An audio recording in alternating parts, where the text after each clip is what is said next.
Bapak, Ibu, dan saudara-saudari yang dikasihi Tuhan, sebelum bersama-sama merenungkan firman Tuhan, diharapkan Bapak Ibu di dalam keluarga masing-masing bersama-sama beribadah, memuji Tuhan, berdoa bersama, dan baru kemudian bersama-sama mengikuti renungan firman Tuhan.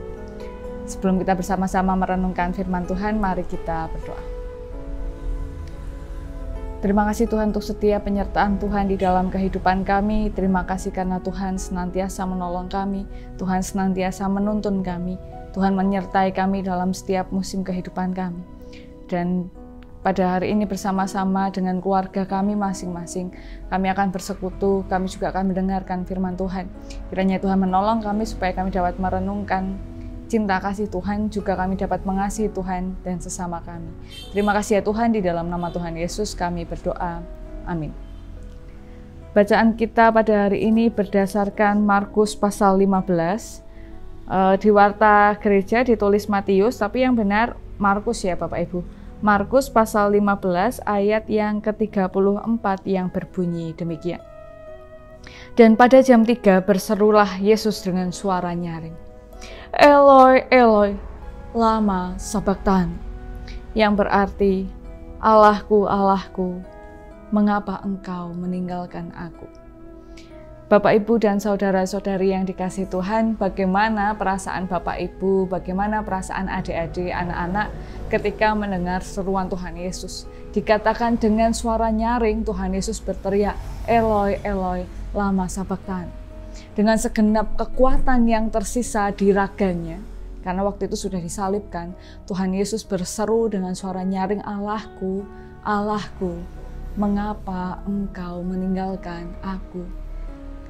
Seruan yang nyaring ini menunjukkan bagaimana tubuh raga manusia Kristus mengalami penderitaan yang luar biasa.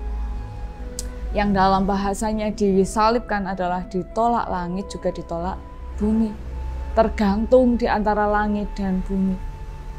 Dan dalam kesendiriannya menghadapi penderitaan yang luar biasa, tubuh manusia Sang Kristus meneriakkan, Allahku, Allahku, mengapa engkau meninggalkan aku?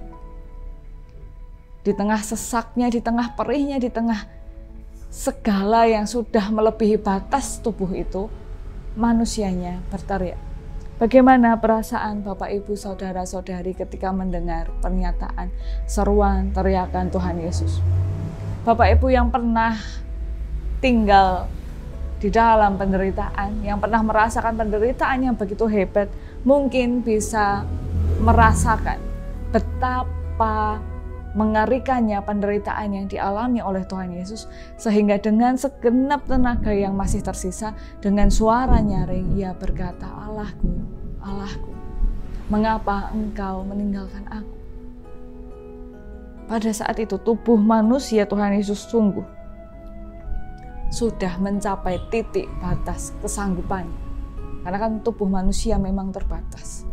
Nah Bapak, Ibu, dan saudara-saudari yang dikasihi Tuhan, C.S. Song pernah menuliskan dalam bukunya Allah yang Turut Menderita, disampaikan oleh C.S. Song bahwa orang Asia itu begitu dekat, erat dengan penderitaan. Orang-orang yang hidup di Asia sudah menderita. Jadi ajaan-ajaan untuk menderita di dalam agama, di dalam ajaran, nampaknya sudah tidak lagi relevan. Karena hidupnya sudah menderita. Harus menderita sedalam apa lagi? Ini adalah secara garis besar yang disampaikan oleh C.S. bahwa orang Asia hidupnya sudah dekat dengan penderitaan. Maka dari itu agama-agama, ajaran-ajaran yang mengajak dalam penderitaan ini dikaji ulang dari sudut pandang Asia. Bagaimana orang Asia melihat ajakan penderitaan itu ketika sebenarnya hidupnya sudah erat dengan penderitaan. Tapi mari kita melihat sejenak kalimat Tuhan Yesus ini. Bukan hanya kalimatnya, tetapi juga keberadaannya di atas kayu salib ketika ia melontarkan kalimat seruan ini. Bagaimana Tuhan Yesus menderita dengan sungguh di salib ketika ia menyatakan, Allahku, Allahku, mengapa engkau meninggalkan aku? Tuhan Yesus masuk di dalam penderitaan yang seharusnya ditanggung oleh manusia. Tuhan Yesus menanggung hukuman, menanggung beban yang seharusnya dialami oleh manusia. Tuhan Yesus tidak lari, Tuhan Yesus tidak tinggal diam. Tuhan Yesus masuk sendiri ke dalam penderitaan milik manusia. Maka dari itu ini menjadi sangat relevan bagi kita yang di Asia, termasuk bagi Bapak, Ibu, dan saya saat ini.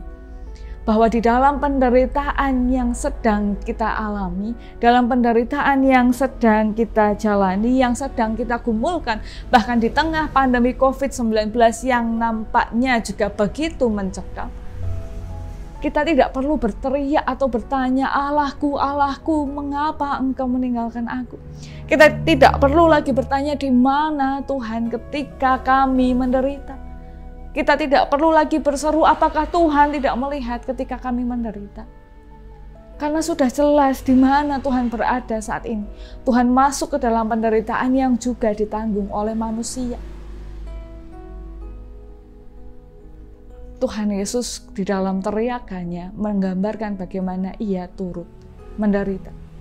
Begitupun dalam kesesakan kita saat ini, Bapak, Ibu, dan saudara-saudara yang kasih Tuhan, saya tidak tahu pergumulan yang seperti apa yang sedang ditanggung, tapi dalam pergumulan itu Bapak, Ibu, mari melihat bahwa Tuhan Yesus yang disalib sebenarnya turut serta dalam penderitaan yang Bapak, Ibu sedang pikul. Dalam perjuangan yang Bapak, Ibu sedang laksanakan, Tuhan Yesus turut berjalan bersama dengan Bapak, Ibu, dan saudara-saudari yang dikasihi Tuhan. Maka tidaklah perlu lagi bagi kita untuk bertanya, Allahku, Allahku, mengapa engkau meninggalkan aku? Atau Tuhan ada di mana? Sebab Tuhan ada di sini. Di dalam diri saya, di sekitar saya, di dalam diri Bapak, Ibu, di sekitar Bapak, Ibu, turut merasakan penderitaan, turut berjuang, bahkan menolong kita semua.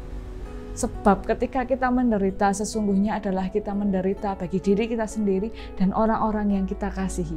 Tetapi ketika Tuhan Yesus menderita, Tuhan Yesus sedang menderita untuk kita semua dan sedang menolong kita semua. Jadi penderitaan yang sedang ditanggung Bapak, Ibu saat ini sedang ditopang bersama-sama dengan Tuhan Yesus.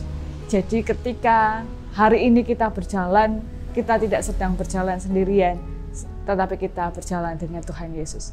Maka dari itu, Allahku, Allahku, mengapa engkau meninggalkan aku?